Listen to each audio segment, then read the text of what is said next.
নমস্কাৰ বন্ধু বান্ধৱীসকল, আপোনালোকক আজিৰ ভিডিঅ'লৈ স্বাগতম জনাইছোঁ। আজিৰ ভিডিঅ'ত আমি আগবঢ়াব বিচাৰিছোঁ জুলাই মাহৰ বাবে কৰ্কট ৰাশিৰ মাহেকীয়া ৰাশিৰ ফল। কেৰিয়াৰ দৃষ্টিকোণৰ পৰা এই মাহটো কৰ্কট ৰাশিৰ জাতক জাতিকাসকলৰ বাবে অনুকূল হ'ব। মংগলদেৱে আপোনাৰ কৰ্মক্ষেত্ৰখনক যথেষ্ট পৰিমাণে মজবুত কৰিব। আপুনি নিজৰ কামত কঠোৰ পৰিশ্ৰম কৰিব, কৰ্মক্ষেত্ৰত আপোনাৰ আধিপত্য বাঢ়িব। এই মাহত প্ৰমোশ্যন, ইনচাৰ্জৰ দৰে দায়িত্বও আপুনি পাব পাৰে। দেৱগুৰু বৃহস্পতি একাদশ স্থানত অৱস্থিত হোৱাৰ বাবে সংগ্ৰাম কৰি আপুনি কামত সফলতা লাভ কৰিব আৰু আপোনাৰ কঠোৰ পৰিশ্ৰমে আপোনাক বহু উচ্চতালৈ লৈ যাব। খৰখেদাকৈ যিকোনো সিদ্ধান্ত ল'লে ভুল হৈ যাব পাৰে, গতিকে ধৈৰ্য ধৰিব। 7 তাৰিখে শুক্ৰ আৰু 16 তাৰিখে সূৰ্য আপোনাৰ প্ৰথম ঘৰত প্ৰৱেশ কৰিব, যাৰ বাবে আপুনি অধিক ব্যক্তিৰ পৰা ব্যৱসায়ত লাভ হোৱাৰ সম্ভাৱনা থাকিব। আপোনাৰ ব্যৱসায়ো বৃদ্ধি হ'ব। আপুনি চৰকাৰী ব্যৱস্থাৰ কোনো বিশেষ ব্যক্তিৰ সৈতে যোগাযোগ হ'ব পাৰে, যিয়ে ব্যৱসায়টো সুচাৰুৰূপে চলোৱাৰ সুযোগ প্ৰদান কৰিব পাৰে। আপুনি আপোনাৰ ব্যৱসায়ত কিছুমান ডাঙৰ পৰিৱৰ্তনো কৰিব পাৰে। আৰ্থিক ক্ষেত্ৰত মাহটোত আয় বৃদ্ধিৰ লগতে ব্যয়ৰ বৃহৎ বৃদ্ধিৰ বাবেও আপুনি সাজু হোৱা উচিত।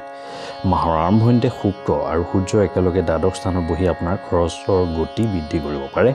খৰচ নিয়ন্ত্ৰণৰ বাবে বহুত আপুনি কষ্ট কৰিব লাগিব। অৱশ্যে গোটেই মাহটোত একাদশ স্থানত বহি দেৱগুৰু বৃহস্পতিয়ে আপোনাৰ আৰ্থিক অৱস্থা সুদৃঢ় কৰাত পূৰ্ণ অৰিহণা যোগাব। মাহৰ শেষৰ ফালে লাহে লাহে ব্যয় কমিবলৈ আৰম্ভ কৰিব। ব্যৱসায় কৰাসকলে সুবিধা লাভৰ বাবে কিছু সাৱধানতা অৱলম্বন কৰি চলা উচিত হ'ব। এই মাহটো স্বাস্থ্যৰ দৃষ্টিকোণৰ পৰা মধ্যমীয়া হোৱাৰ সম্ভাৱনা আছে। এই মাহত আপুনি স্বাস্থ্যৰ যত্ন ল'ব লাগিব। সৰু সৰু শাৰীৰিক সমস্যাবোৰক আপুনি আওকাণ যদি কৰে, তেন্তে আপোনাৰ অসাৱধান মনোভাৱে কিছু ডাঙৰ সমস্যাৰ সৃষ্টি কৰিব পাৰে। প্ৰেমৰ ক্ষেত্ৰত দেৱগুৰু বৃহস্পতি একাদশ স্থানত বহি গোটেই মাহটো সম্পূৰ্ণ দৃষ্টিৰে পঞ্চম স্থানলৈ চাব, যি আপোনালোকৰ প্ৰেমৰ সম্পৰ্কৰ বাবে অনুকূল সময় হ'ব।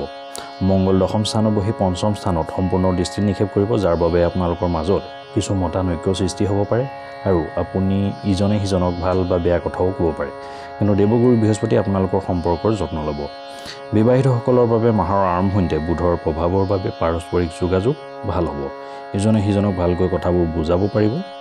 7 জুলাইৰ পৰা শুক্ৰই আপোনাৰ প্ৰথম ঘৰত প্ৰৱেশ কৰি সপ্তম ঘৰলৈ চাব, যাৰ বাবে বৈবাহিক জীৱনৰ সমস্যাবোৰ স্বয়ংক্ৰিয়ভাৱে নাইকিয়া হ'বলৈ আৰম্ভ কৰিব।